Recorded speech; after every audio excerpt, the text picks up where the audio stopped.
Olá, pessoal. Tudo bem com vocês? Eu sou o professor Johnny e agora nós veremos a segunda parte da nossa aula sobre o trovadorismo. O trovador era o único artista da época? Não. Havia 5 tipos de artistas trovadorescos: o trovador, o menestrel, o segrel, o jogral e as soldadeiras. Vamos às características de cada um. O trovador era um compositor e cantor de origem nobre, e a sua obra era considerada superior aos demais artistas.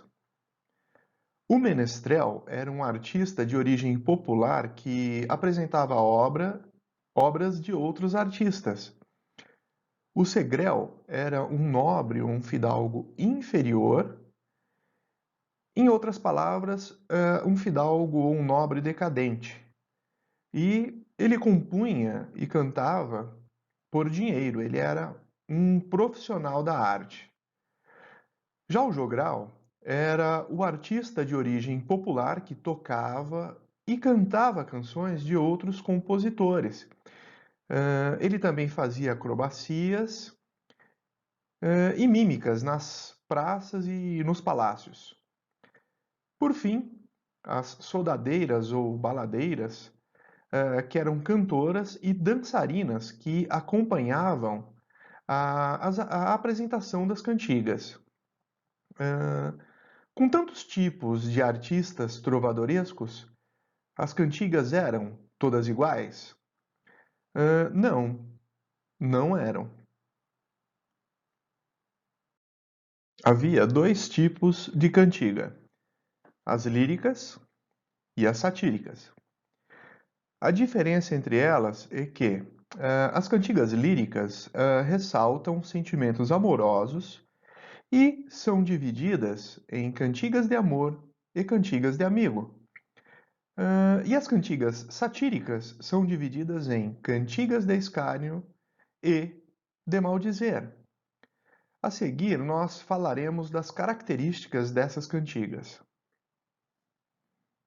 Bom, vamos às características das cantigas líricas. A cantiga de amor, ela é cantada em primeira pessoa. Ela sofre influência da cultura francesa, ou seja, provençal.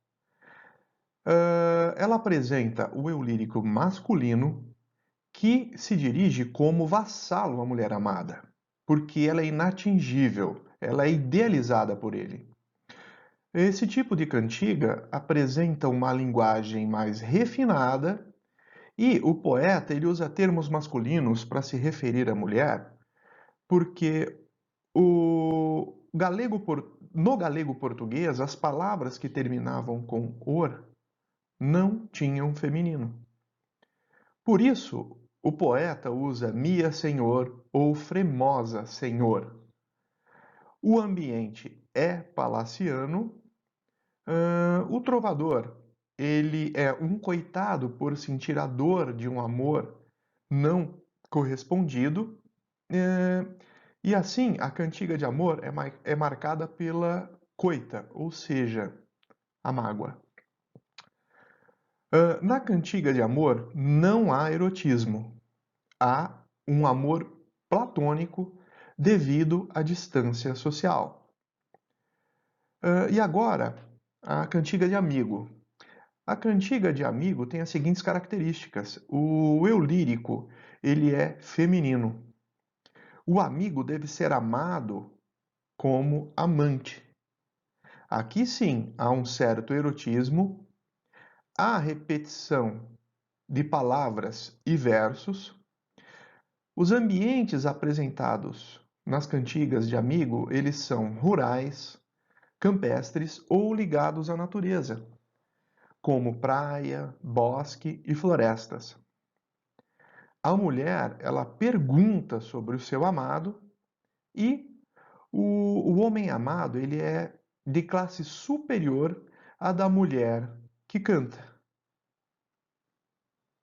Vale lembrar que as cantigas de amigo também podem ser relacionadas com os acontecimentos.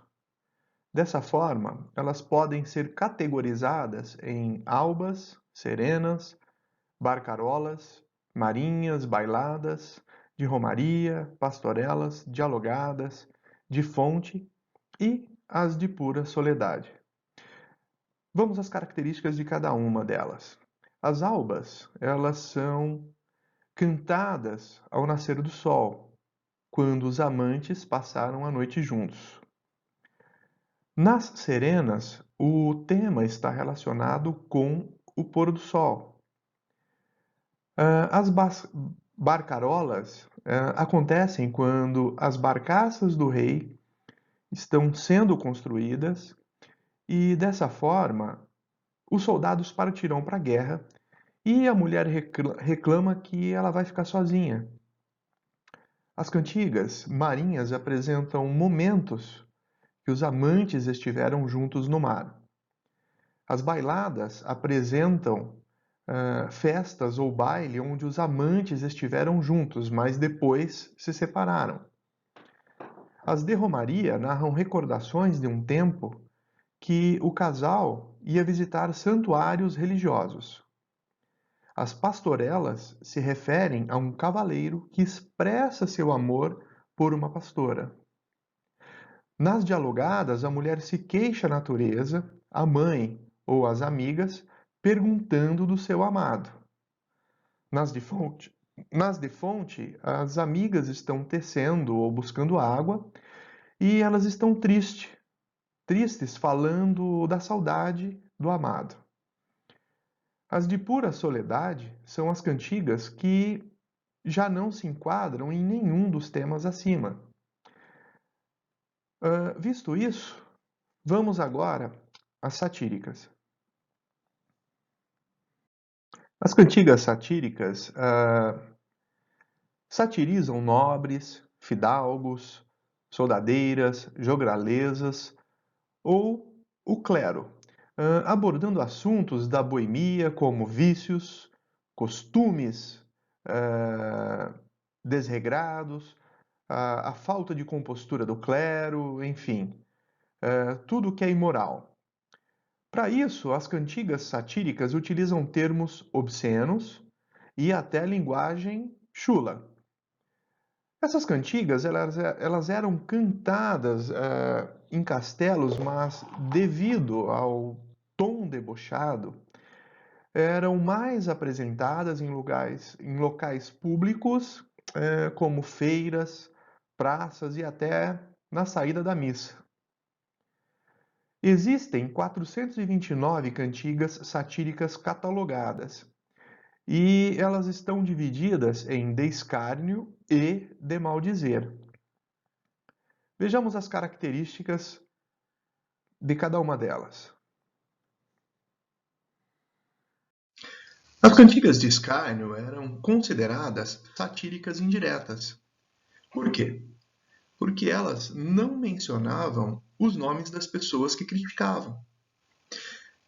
Essas canções, elas eram muito maliciosas e ridicularizavam as pessoas às quais se referiam.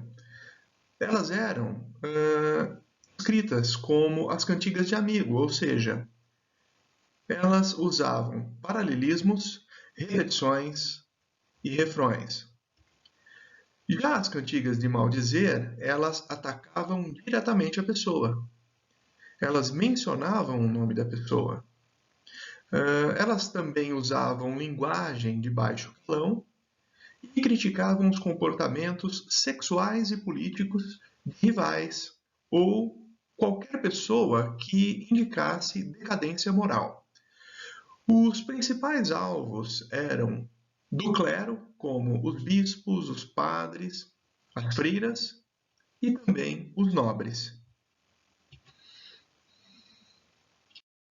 Já falamos nessa aula sobre as cantigas líricas, as cantigas satíricas. Agora vamos falar sobre os principais autores do trovadorismo. Em primeiro lugar, vem Paio Soares de Taveirós, que marcou o início do trovadorismo com a cantiga ribeirinha.